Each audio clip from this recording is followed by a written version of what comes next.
Saudara, kalau kita bicara keluarga, itu ternyata tidak hanya bicara tentang suami istri dan anak-anak. Banyak gereja belum menekankan kebenaran ini. Karena begitu bicara keluarga itu eksklusif. Cuma kita suami istri dan anak-anak. Itu salah. Bicara keluarga itu adalah gereja. Katakan amin. Amin. Jadi kalau kita menyebut gereja, harus dimulai dari keluarga. Kalau kita menyebut keluarga, itulah gereja. Gereja dan keluarga tidak bisa dipisahkan. Itu menyatu betul-betul. Saya akan buktikan ayatnya itu. Mari kita lihat Matius pasal yang ke-18, ayat yang ke-19 dan 20. Ayat yang sudah cukup terkenal. Bahkan hampir semua kebaktian kita pasti menyebutkan ayat 20 dulu. Nah, hari ini kita akan belajar untuk mengenal bahwa ternyata ayat itu bukan dipakai untuk keluarga. Sudah Matius 18 ayat yang ke-19 saya mulai baca. Dan lagi aku berkata kepadamu, jika 2 orang daripadamu di dunia ini sepakat meminta apapun juga, permintaan mereka itu akan dikabulkan oleh Bapakku yang di surga. Saudara, di seluruh Alkitab tidak ada janji Bapa kita sehebat ayat ini. Yahweh Tuhan kita itu beda dengan semua Tuhan di agama apa saja. Katakan amin. Bedanya di bagian ini, yaitu Tuhan kita bukan tempat untuk kita mengadu, melaporkan masalah, minta tolong, dan diberkati. Semua agama di dunia Tuhannya adalah tempat untuk minta tolong. Tuhannya adalah tempat untuk minta berkat. Tuhannya adalah tempat untuk minta petunjuk, minta ini. Artinya cuma satu arah. Kita dengan Tuhan. Tuhan tidak pernah urusan dengan manusia. Dalam arti macam-macam kalau agama lain. Tapi Tuhan kita beda. Jadi kalau kita berdoa pun itu bukan sekedar minta dan lapor. Kebanyakan kalau kita doakan isinya itu. Tapi fellowship, tapi bersekutu, katakan amin. Tuhan kita itu rindu bersekutu dengan kita. Contoh paling kecil dalam doa Bapa kami. Kenapa dia tidak minta ngajar gini? Berikanlah kepada kami makanan kami secukupnya sampai tahun yang akan datang.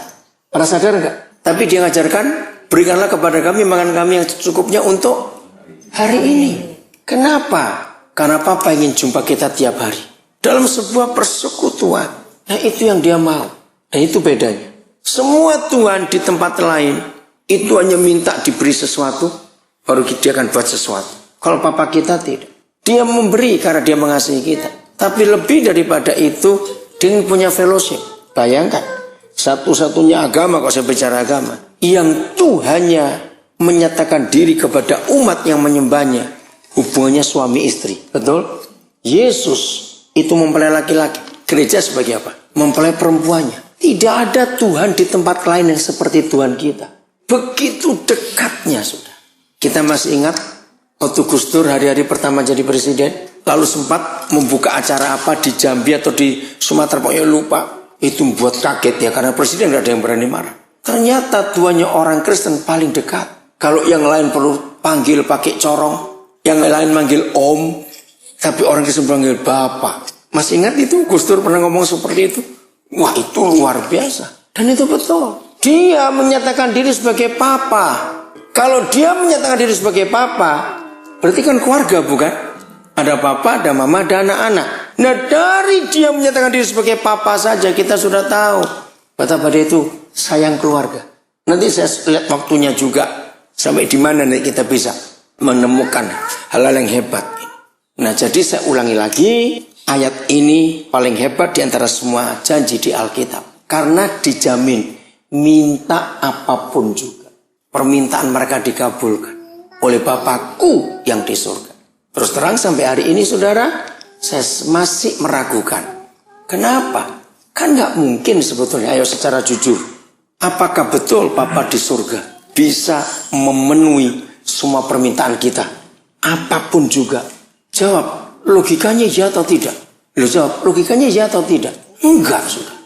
Habis kita ini kan orang yang masih doyan duit.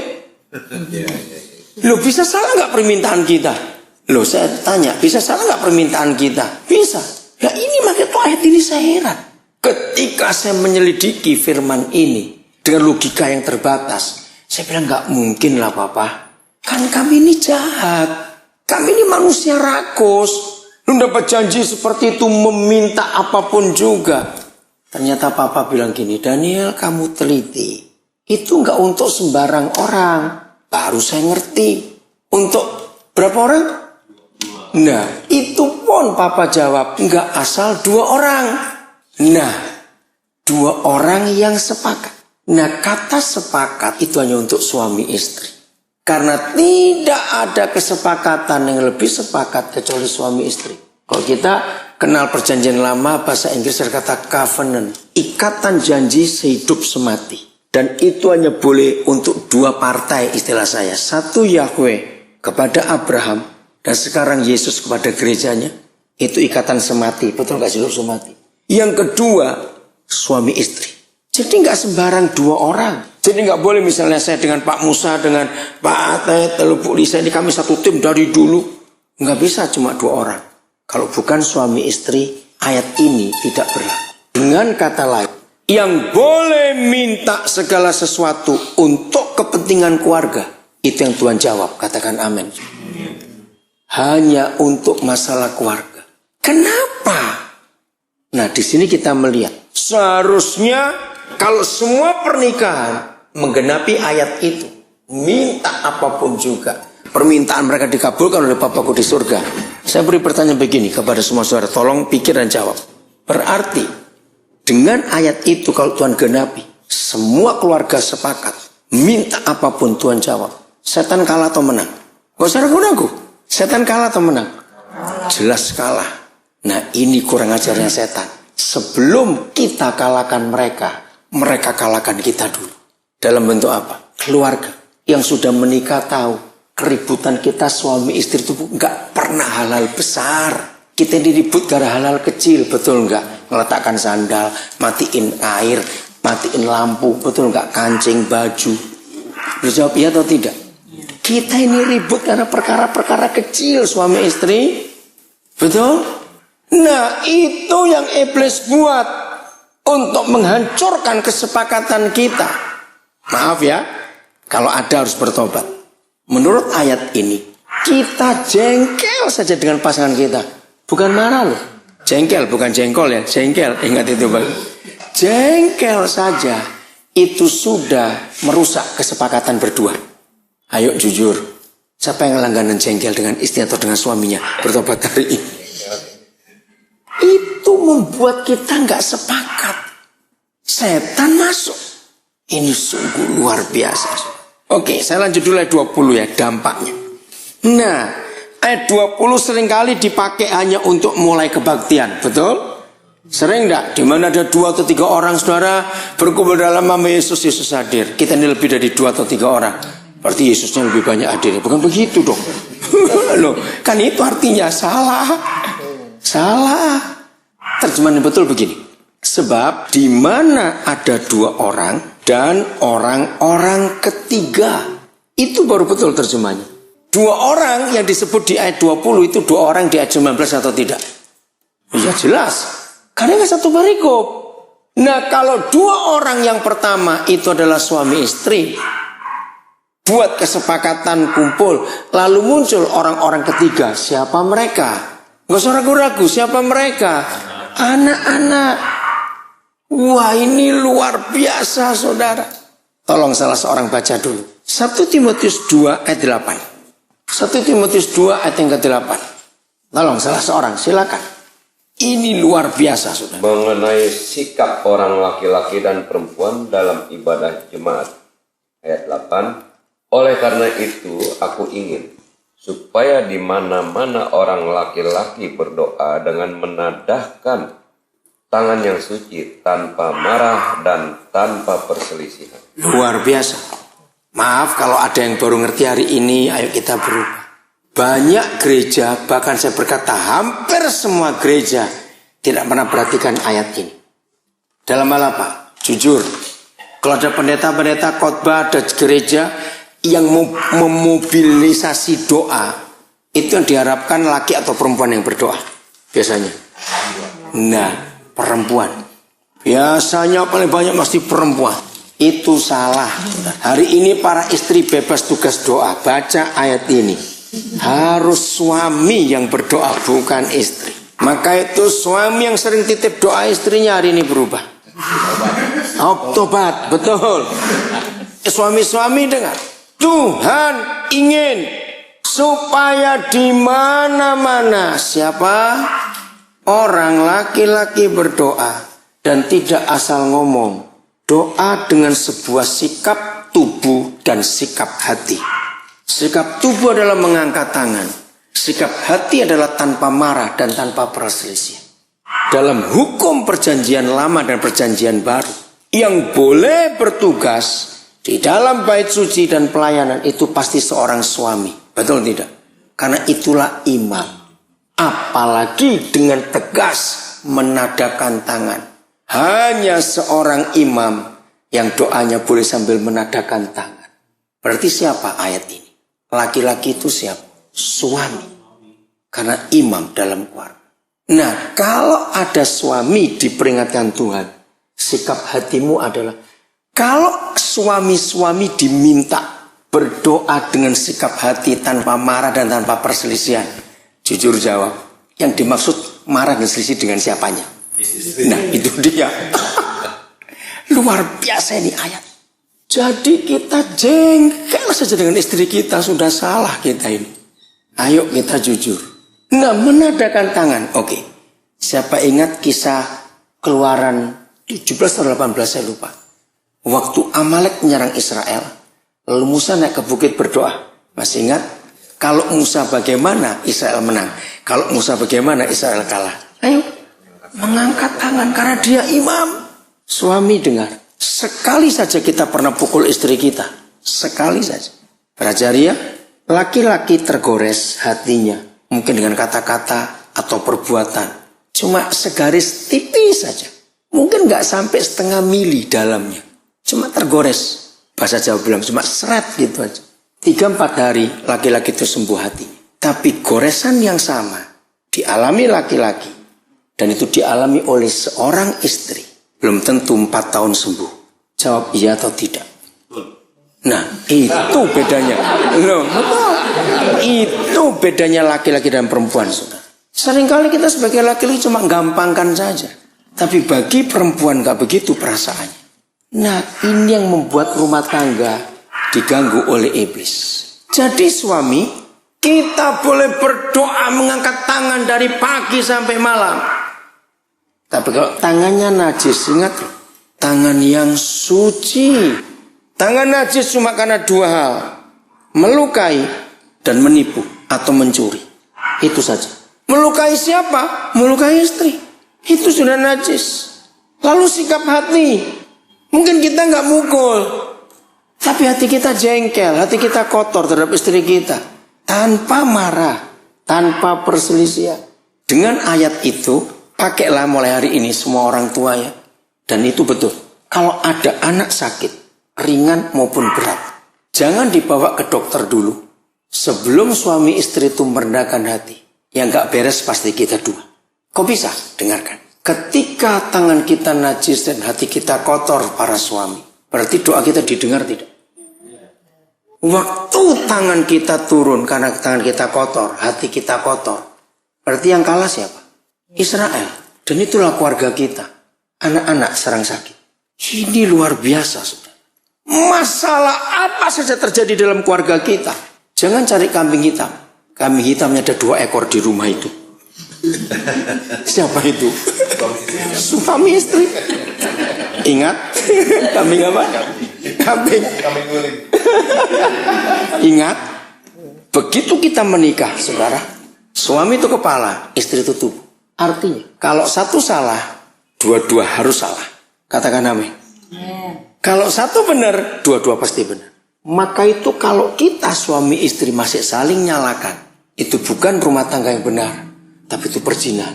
Karena nggak ada hubungan, maka itu saling nyalakan. Kepala dengan tubuh ini berhubungan, betul tidak? Siapa pernah kegigit? Sakit nggak? Aduh, apakah tubuh marah gara-gara giginya menggigit? Terus ke dokter gigi, dok cabutin semua gigi ini dok. Ini tubuh gila ini. Kalau ada dokter gigi seperti itu, dokter bilang salah, ke dokter jiwa saja. Karena gigi nggak ada yang bermasalah suruh nyabutin, gara-gara kegigit. Ngerti maksudnya? Jadi kepala bermasalah, tubuh harus terima. Siapa pernah tersandung? Kalau tersandung pasti, kalau tersandung itu pasti apa? Kaki, kalau kejeduk pasti kepala, beda. Nah, kalau kita tersandung, sakit tidak? Bukan kena ujung meja. Apakah kepala maki-maki mata lu di mana? Kenapa lu jalan nggak lihat-lihat? Loh, apa begitu? Tidak. Jadi kalau satu salah, dua-dua pasti salah. Maka itu dalam masalah keluarga, saudara. Separah apapun, pakailah hukum ini ya. Kalau saudara punya keluarga, punya teman, punya saudara yang bermasalah keluarganya, lalu satu ngotot, aku benar, dia itu yang salah. Tunggu dia reda dulu, dudukkan berdua, bacakan firman Tuhan. Nggak bisa satu salah, satu benar. Begitu pula kalau ada perselingkuhan dalam rumah tangga, dua-dua pasti punya andil. Nggak cuma salah satu saja. Maaf, jangan ada yang marah saya berkata ini. Karena kepala dengan tubuh kerjasamanya seperti itu. Justru kalau ada tubuh tidak tunduk kepada kepala. Saya tanya, ada penyakit saraf pusat terganggu atau saraf tubuh terganggu sehingga ada bagian tubuh goyang terus. Itu namanya sakit apa? Parkinson. Nah, banyak rumah tangga Parkinson. Istrinya goyang terus, nggak mau tunduk pada suaminya. Parkinson. Betul. Suatu hari saya dapat ilustrasi bagus sekali. Ada seorang satpam di sebuah mall. Dia itu kagum pada suami istri. Setelah sekian bulan dia bertugas di mall itu, dia lihat suami istri itu kalau jalan di mall pasti tangan suami gandeng tangan istri. Buat satpam itu bilang, aduh mesra sekali. Setelah berminggu-minggu dia melihat itu nggak tahan, dia itu ingin nyapa mereka dua. Kok bapak ibu bisa begitu mesra? Begitu dia punya kesempatan, dia stop suami istri itu. Pak, ibu, saya tuh kagum lihat bapak ibu selama berapa minggu ini. Kalau saya bertugas ibu kesini, bapak kesini gandengan tangan mesra sekali. Suaminya itu bukan mesra pak. Istri saya tukang belanja, saya pegang tangan supaya nggak belanja terus. Ngerti ilustrasi itu? Saudara, begitu ada ketidaksepakatan dalam hidup kita suami istri, jengkel saja. Gara-gara ayat-ayat itu tadi, saya tuh menerima sebuah gambar yang bagus dari Roh Kudus. Coba saudara bayangkan segitiga. Kalau perlu saudara coba 4 jari saudara buat segitiga. Bisa bayangkan ya? Kalau segitiga itu ada berapa garis? Ya 3 tentunya. Oke? Dan ada berapa titik? 3 juga. Nah ini 2. 3 garis itu adalah suami istri dan Tuhan. 3 titik itu juga suami istri dan Tuhan. Nah, 2 garis yang ke atas itulah suami dan istri. Kiri kanan itu suami istri. Tuhan itu fondasi kehidupan. Nah, kalau garis yang kanan misalnya melambangkan istri atau suami, tidak nempel ke garis, ke titik puncak, berarti hubungannya dengan Tuhan retak. Berarti titik atasnya bagaimana? Terapa? Terbuk. Nah, anak-anak ada di dalam segitiga itu. Begitu pula kalau hubungan istri ke suami, suami ke istri tidak baik, yaitu ada 2 titik di bagian bawah. Enggak nyambung dengan Tuhan, garis yang dasar. Bisa bayangkan ya? Maaf saya cepat ini. Saudara, maka celah itu terbuka. Dan iblis masuk mencuri anak-anak kita. Maaf jangan tersinggung. Kalau tuh ada saya pun tidak kenal saudara, maaf. Maka itu kenapa kalau ada anak kena narkoba, yang dicari dulu siapanya? Orang tuanya. Kenapa? Ini bukti. Aman atau tidaknya anak-anak kita, sehat atau tidaknya anak-anak kita, tergantung 2 garis ini berhubungan dengan garis yang di bawah dan 3 titik harus tetap penutup. Katakan amin, saudara. Kalau ada kesepakatan itu aman keluarga kita. Setan gak bisa masuk, saudara. Maka itu setan selalu cari celah, tahu kata celah ya, untuk bisa membuka celah itu. Karena mereka ingin nyerobot dan ingin mencuri. Nah, apa yang terjadi kembali ke ayat 20 Matius 18? Sebab di mana ada 2 orang dan orang-orang ketiga berkumpul dalam namaku, di situ, di kumpulan orang-orang itu tadi, siapa? Rumah tangga. Aku ada di tengah-tengah mereka. Kalau saya balik, berarti kalau dua orang ini nggak bisa sepakat, Yesus bisa ada di tengah-tengah kita atau tidak? Kalau kita nggak sepakat suami istri, tidak ada. Cuma ada satu di antara dua. Kalau bukan Tuhan yang di tengah-tengah kita, balik kata Tuhan jadi apa? Hantu. Itu saja sudah. Berarti setan ada di keluarga kita. Maka itu jujur, siapa yang masih jengkel dengan istri atau suaminya? Bilang jengkel tidak, tapi malas ngomong. Sama. Kok enggak jengkel? Malas ngomong. Loh kenapa? Habis ngomong pendek ribut, ngomong panjang ribut. Nggak usah ngomong. Di situ setan masuk ke keluarga kita, saudara. Maka itu masih ingat dulu waktu anak kita masih bayi. Saya ingatkan lagi. Kapan anak-anak bayi kita gelisah, tengah malam rewel, cerewet. Orang tua kita bilang kembung, perutnya kasih minyak telon. Setelah saya tahu ayat ini ternyata yang kembung papa mamanya bukan anak itu. Loh, coba ingat saudara. Begitu kita punya masalah berdua, kita nggak ribut kok, diam-diam saja. Itu anak bisa terpengaruh, jawab iya atau tidak. Terus yang beritahu siapa ini anak? Nah itulah bukti setan mencuri anak. Damai sejahtera di keluarga kita. Kalau sudah begitu, dua orang kita ribut. Karena apa? Besok mesti kerja. Ini anak gak tidur-tidur. Nangis terus. Terus kan suruh-suruhan. Kamu yang ngurus. Gak bisa kamu aja. Nah ayo. Ini anak tambah sakit, saudara. Betul enggak? Nah itulah bukti. Di mana kita tidak sepakat, setan masuk. Nah ini yang terjadi di gereja. Maaf ya, saya beri contoh jelek dulu. Bayangkan kalau dari Senin sampai Sabtu, amannya rumah tangga kita cuma 2 hari. 4 harinya itu ribut terus. Jadi misalnya gini, Senin, Selasa ribut, Rebu aman. Karena baru gajian misalnya gitu. Kamis Jumat ribut lagi. Sabtunya aman. Ke gereja Minggu babak belur. Betul enggak? Karena kita saling marah. Dan apa yang kita bawa kalau kita kebaktian? Setan, bukan Tuhan. Maka itu suasana ibadah sering tidak enak. Karena gereja yang terkecil adalah keluarga. Dalam keharmonisan kita, kesepakatan kita berdua. Anak-anak itu cuma mendambakan bahagianya papa mamanya. Maaf ya saudara. Kalau anak-anak kita dekat dengan teman-teman kita, lalu mereka panggil teman-teman kita itu om atau tante, ya suruhlah anak-anak itu ditanya oleh om tante itu, teman-teman kita. Ini cara saya mendeteksi rumah tangga. Itu anak-anak adalah detektor paling hebat, katakan amin. Betul tidak?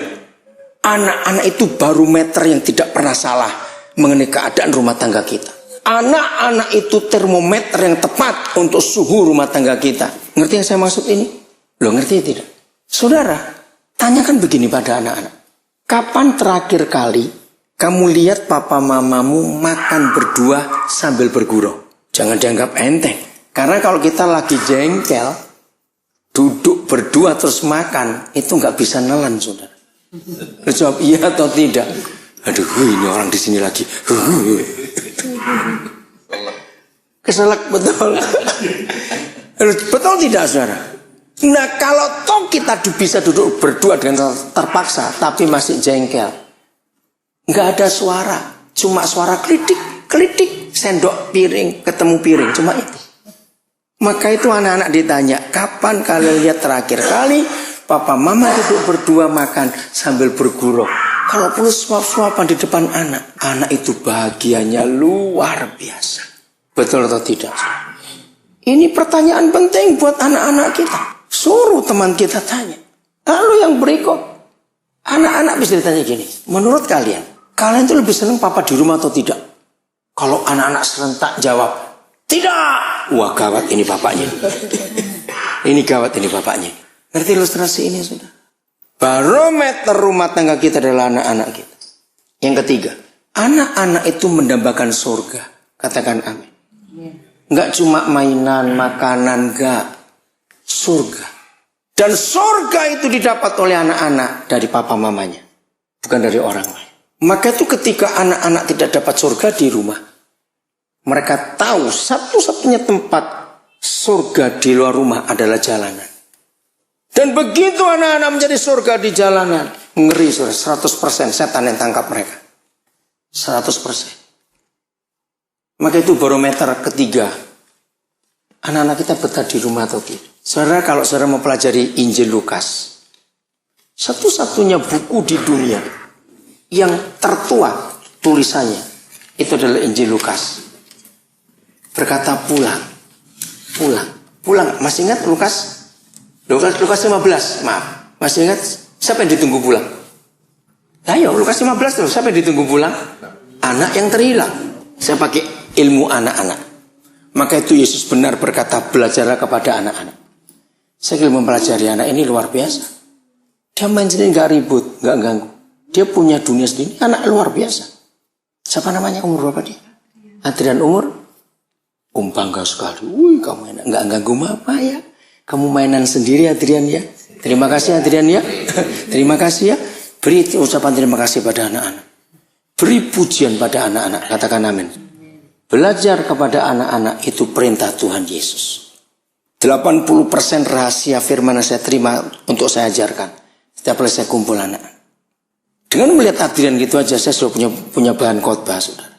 Ini anak luar biasa. Oke, saya lanjutkan dulu. Apa yang kita pelajari dari anak-anak? Lihat. Terima kasih Bapak untuk hal ini. Anak-anak itu luar biasa. Hebat mereka dalam kehidupan. Dan kita harus belajar. Maka itu saya marah kalau sampai ada orang tua bisa marah pada anak-anaknya. Lalu berkata, kenapa kamu gak mengerti bapamu? Itu kata-kata yang salah. Dari pelajaran Tuhan Yesus saya belajar. Dengarkan orang tua suka marah kepada anak. Begini Yesus mengajar. Antara kita dengan mereka, siapa yang pernah jadi siapa duluan? Ngerti pertanyaannya? Antara kita orang tua dengan anak-anak, siapa yang pernah jadi siapa duluan? Orang tua lah yang pernah jadi mereka. Nah, ngawur nggak yang bertanya ini? Bahkan goblok buat saya. Kenapa kamu nggak ngerti papa? Maka itu saya ngajari anak-anak. Kalau papa mau itu jawab, Pak, karena saya belum pernah jadi papa. Papa yang pernah jadi saya, harusnya papa ngerti saya dong. Lu jawab ya atau tidak? Nah, banyak kita salah dalam mendidik anak, saudara. Kita paksa mereka untuk ngerti kita. Ingat papa di surga? Yang suka ngertiin antara hubungan kita dengan dia siapa? Suka ngertiin siapa? Ngerti gak pertanyaan? Siapa yang suka ngertiin siapa? Antara hubungan kita dengan dia. Bapak ngertiin kita. Itu kan luar biasa. Pencipta alam semesta merendahkan diri begitu rupa. Nah seperti itu kita merendahkan diri. Anak-anak itu luar biasa. Saya punya rumus. Dan itu Alkitab yang mengajar. Dan sudah ribuan keluarga tertolong. Begitu orang tua punya gap dengan anak. Apalagi kok anak sudah makin besar. Sulit untuk balik. Betul tidak? Tolong keluarga-keluarga yang saudara kenal. Yang anaknya terpisah karena dilukai oleh orang tuanya sendiri. Inilah hukum jembatan. Dan Yesus buat itu. Jadi ketika anak-anak kita terpisah dari kita, saudara. Kita bukan memaksa mereka untuk mereka balik. Terserah kamu nggak balik urusannya. Kita yang harus datang ke mereka. Karena jembatan. Waktu kita berdosa kepada Bapa di surga, yang datang siapa? Dia yang datang. Betul? Nah, orang tua sangat sulit jadi jembatan. Sebab fungsi jembatan cuma dua. Harus merebah dan diinjak. Kalau jembatan berdiri namanya tangga. Lu betul tidak?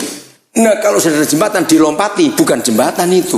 Nah, ketika orang terus rebah dan anak itu lewat menginjak kita, kita berdiri, anak itu masuk jurang. Ngerti ilustrasi itu, saudara? Jadi kita harus merendahkan hati kepada mereka. Seperti Bapa di surga merendahkan hati kepada kita.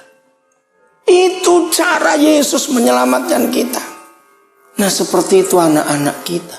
Untuk hal apa saja, saudara. Kita harus ngerti mereka, bukan mereka harus ngerti kita.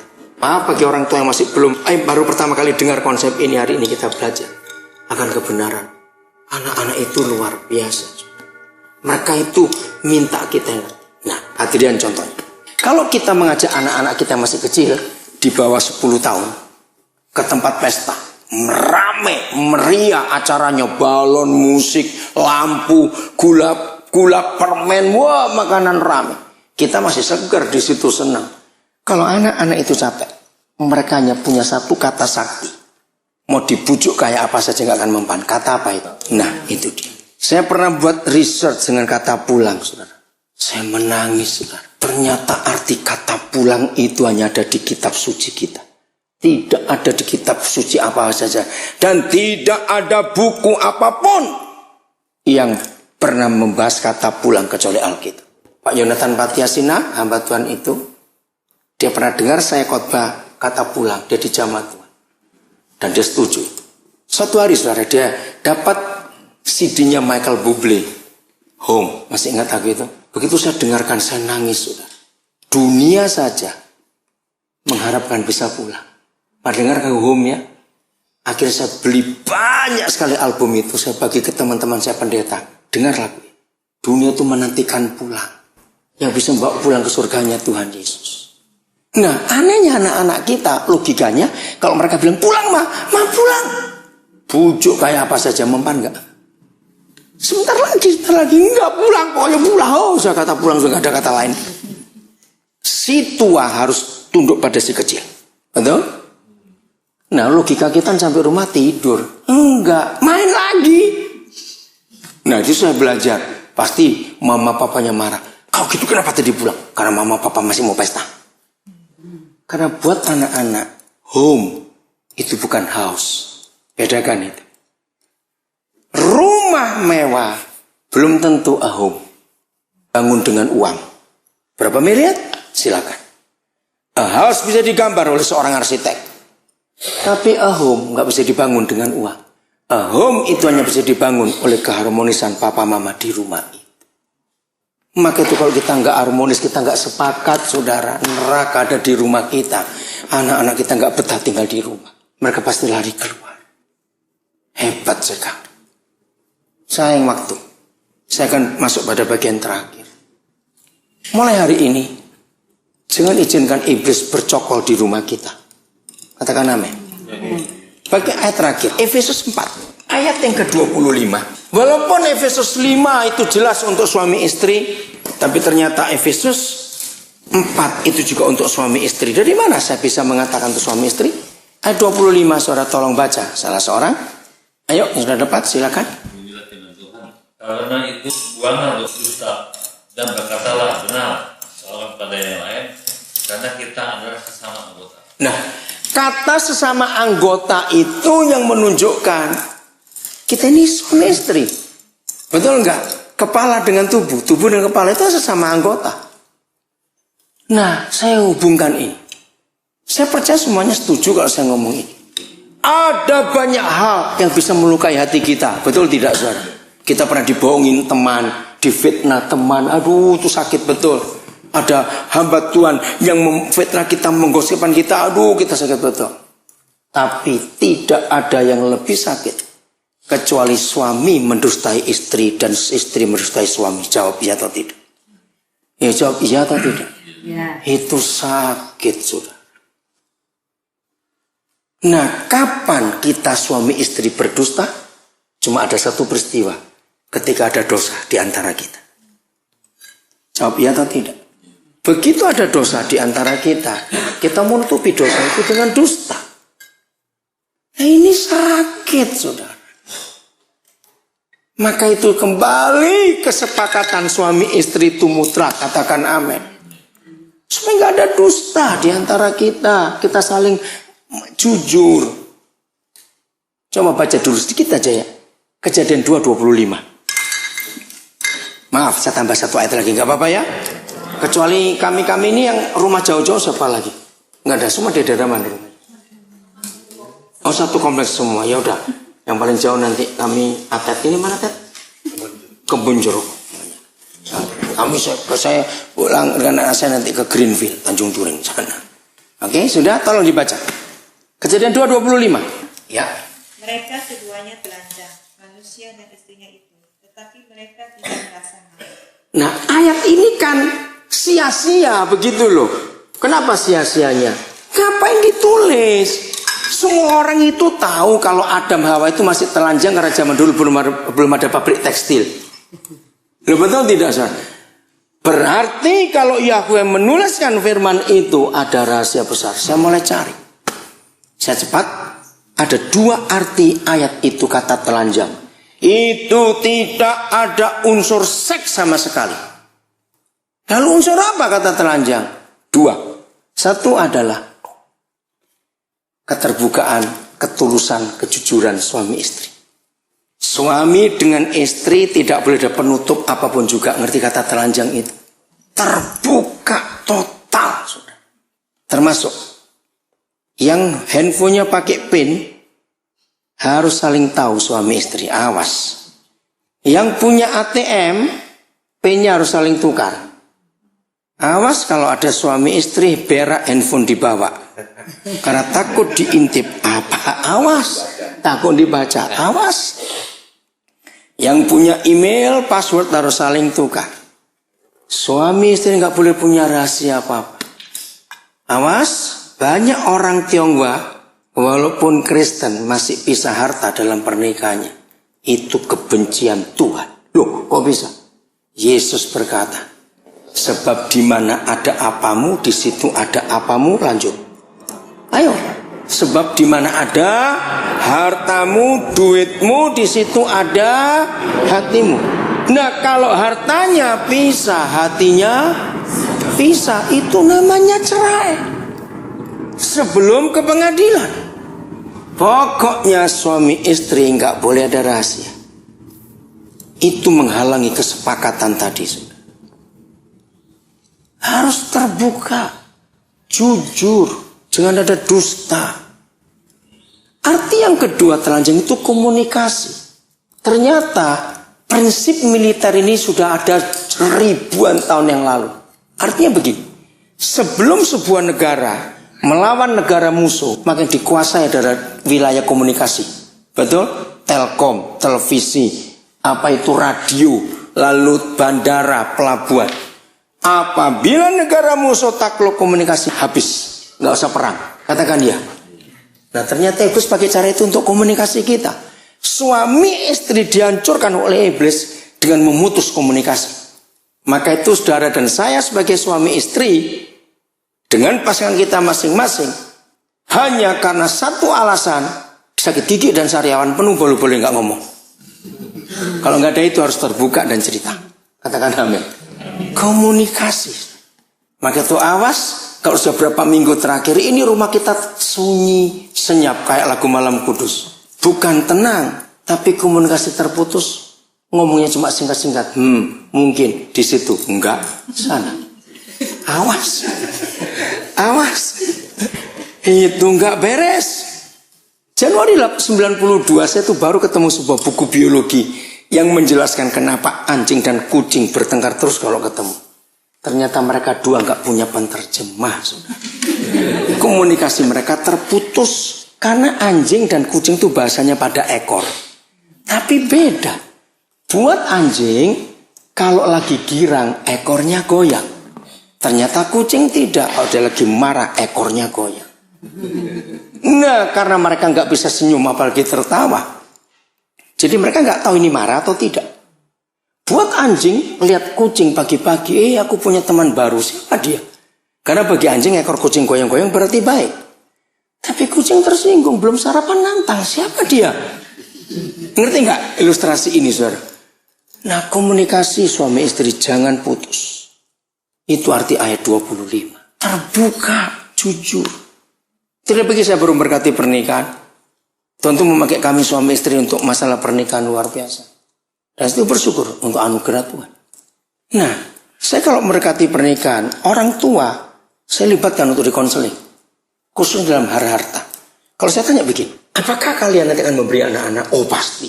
Saya tanya, itu untuk mereka dua atau hanya untuk anak kalian? Oh, itu hanya untuk anak kami. Baik, saya langsung beritahu anaknya, papa mamamu kasih kamu harta. Tapi bukan untuk kalian berdua, untuk kamu saja. Terimalah, berarti jam 10 sudah. Terimalah, tapi kembalikan untuk dititipkan. Sebab bukan untuk kalian berdua. Ngerti nggak artinya, saudara? Karena kalau ini diberi dan diambil, bahaya. Orang tua kan nelfoni, masih utuh nggak harta itu? Bahaya sekali.